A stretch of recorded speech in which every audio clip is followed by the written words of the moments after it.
नमस्कार दोस्तों, आप सभी का स्वागत है आपके अपने YouTube चैनल पर। आज की इस वीडियो में भगवान बुद्ध के प्रेरणादायक कहानी के बारे में जानेंगे। तो आइए शुरू करते हैं। एक दिन बुद्ध अपने शिष्यों के साथ किसी गांव में भिक्षा मांगने गए। रास्ते में उनके पैर में एक कांटा चुभ गया। कांटा बहुत ही नुकीला था, जिससे उनका रक्त बहने लगा।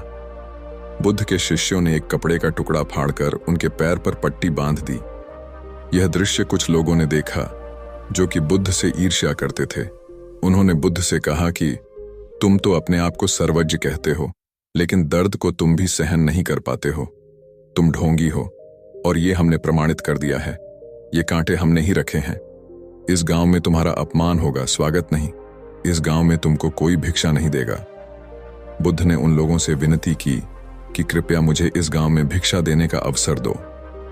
बुद्ध के द्वेषियों ने बुद्ध का मजाक उड़ाते हुए कहा कि अगर तुम्हें भिक्षा मांगने के लिए इस गांव में आना है तो तुम्हें अपने रक्त का त्याग करना होगा। तुमको इस कांटों के मार्ग से चलना होगा। भगवान बुद्ध ने उनके शर्त को मान लिया और कांटों के मार्ग पर चल पड़े। बुद्ध हंसते हुए कांटों पर चलते गए। बुद्ध के वीरता को देखकर गांव वाले हैरान रह गए।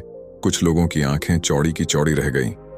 गांव वाले सोचने लगे कि बुद्ध भिक्षा के लिए दूसरे गांव भी जा सकते थे, तो फिर कांटों पर चलकर क्या दिखाना चाहते हैं। गांव वाले बुद्ध का संदेश जल्दी ही नहीं समझ पाए। यहां पर मुद्दा भिक्षा का नहीं बल्कि जीवन का था। गांव वालों की भीड़ में एक सुमित नाम का युवा था जो बुद्ध पर हो रहे अन्याय को देखकर व्याकुल हो गया। सुमित भागकर आया और बुद्ध के पैरों के सामने से कांटे को उठाने लगा। बुद्ध के शत्रु सुमित को रोकने लगे और गांव से भोजन पानी न देने की धमकी देने लगे। सुमित ने किसी की न सुनी और कांटों को उठाते हुए बोला, हे भगवान, आप इन कुछ लोगों के कारण अपने आप को पीड़ित मत कीजिए। आप गांव में जाइए, बहुत सारे लोग आपको भिक्षा देने के लिए उत्सुक हैं। बुद्ध ने सुमित को अपने पास बुलाया और आशीर्वाद देने लगे। सुमित पीछे हट गया। हे भगवान, आप मुझे छूकर अपने आप को अशुद्ध और दोषी न बनाइए। महात्मा बुद्ध ने कहा, तुम अपने आप को दोषी क्यों कहते हो? स्पर्श से कभी कोई भी अशुद्ध नहीं होता है।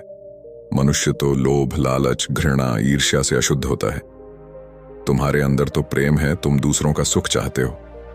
तुम तो शुद्ध हो। बुद्ध के शब्द सुनकर कुछ लोग बुद्ध से पूछते हैं, अगर तुम इतना ही कहते हो तो सुमित को अपना भिक्षु क्यों नहीं बना लेते हो? बुद्ध ने कहा कि यह एक अच्छा प्रस्ताव है। अगर सुमित तुम इच्छुक हो तो तुम मेरा भिक्षु बन सकते हो। बुद्ध के निमंत्रण पर सुमित पहला नीच जाति का बौद्ध भिक्षु बनता है। इस पूरे घटना के बाद केवल सुमित का जीवन नहीं बल्कि शेष सभी लोगों का जीवन भी बदल गया। उन्होंने बुद्ध का संदेश समझा और उनके मार्ग पर चलने लगे।